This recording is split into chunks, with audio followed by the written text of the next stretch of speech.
Hey everybody, it's Tolly from HBCU Game Day. You've heard the news now. Coach Deion Sanders will not be on the sidelines this weekend for Jackson State University as they take on Bethune-Cookman. But Coach Gary Harrell will be there in his absence as the interim coach for the weekend. Our Neely from Thee Pregame Show had an exclusive conversation with Coach Harrell this morning. Let's listen in on that. Coach, talk to us about this week's preparation. This week we try to make sure we stay consistent. Every day, nothing changed. Stay on the same path that Coach Prime put us on. He laid a foundation, put together a great staff.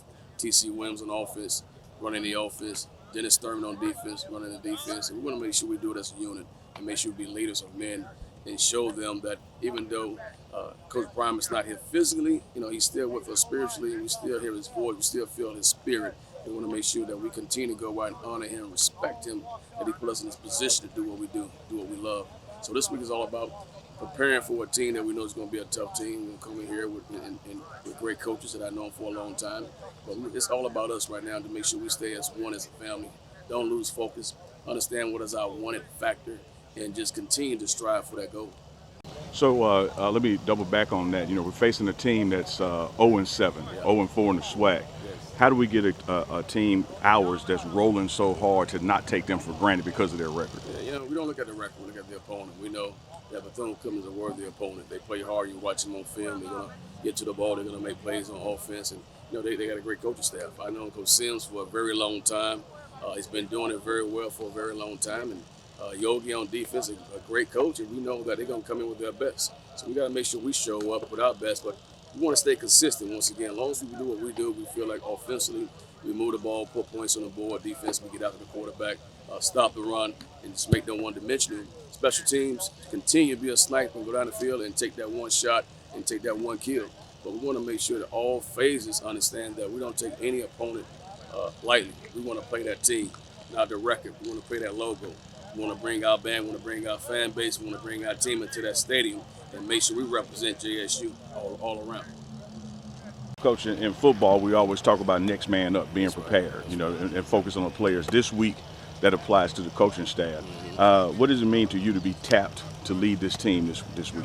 Well, it's an honor, it's a pleasure for Coach Prime to put that trust in myself. But once again, I always believe in a collective of men doing things together. So Coach Prime laid the foundation. We're just in the driver's seat trying to keep it. We're gonna keep it in the middle of the road. That's our goal. Follow his plan, follow his perception, his vision, and make sure we don't deviate from that plan.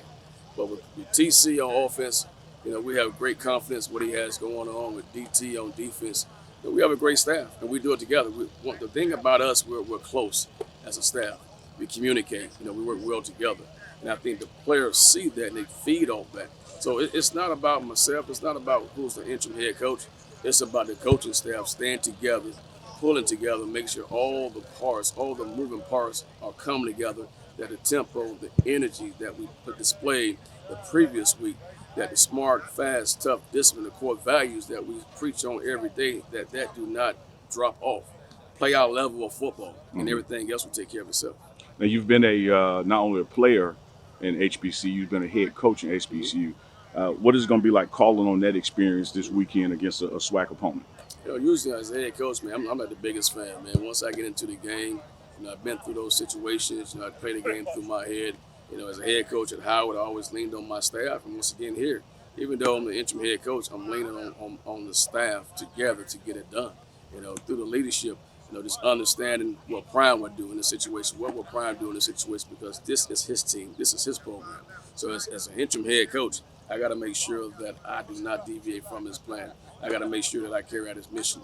We got to make sure together we stay together and be a family like he wants us to be, and show the love that he displayed amongst the players, amongst the community, amongst the program. We just continue to love each other as a family and get it done as a family. As a head coach, once you go out there, you want to make sure throughout the week the preparation leading up to the game is what it is. Yesterday, we didn't have the focus, we didn't have the mindset that we needed to be victorious. So today is that bounce back day. That's why I got this tennis ball. Today is that bounce back day. We got to bounce back from yesterday and make sure we come out with that energy. We got to come out with that tempo and make sure the production when it comes to no do-overs as far as getting to the ball, the tempo, the energy level, it has to be here today. All right, it's Thursday. Tomorrow's a walkthrough, so this is the last day of the week. that we got to show, okay, that we're definitely ready to go out and play our brand of football. And that's getting to the football on defense, that's making plays, being explosive on offense, and special teams always being the aggressor, being the hammer, not the nail. Now, you talked about deviation, what we're primed to. I had the honor, privilege, and pleasure to ride around with you in Miami during that family game, and I know about Coach Flea's playlist. Is there going to be a deviation from the theme music? My hitter. And we gonna make sure we represent Coach Prime to the fullest, man. Nothing would change, nothing at all, because he got a great plan together. Why change it? You know, Nick Saban do what he do. You know, why change it? You know, if you got the recipe, if you got the blueprint for success, don't be stupid. Don't be egotistic and try to do it your way. We're not the type people on offense as far as coaches on defense, as coaches, as a staff. We understand what we have and we appreciate that. And the players appreciate it. Everyone understand what we're working towards. And we always preach on it. You know, you got to be selfless. You can't think about yourself. You got to think about the team before you put yourself in those situations. Coach, we appreciate it, man. Any final words you want to give to the fans out there? No, just continue to support us, man. Keep Coach Brown in your prayers, you know, as we go through this mission. You know, everything that we do is because of him. You know, he gets us going every morning. We follow his leadership. He comes every morning, don't take a day off. He has to take these days off because of what he's going through, the pain and suffering. But he's still here with us as far as spiritually. You know, we hear his voice, we feel his spirit. And we want to make sure that you guys continue to come out and support. We had 55,000 last week. Let's have 65,000 this week. Let's continue to grow as a community. Let's continue to grow as a university. We love you guys. We know you guys love us, and we feel it. And every week we go out to support you guys and do what we love to do. And we thank you for all that you have done up to this point. Go Tigers. Go Tigers.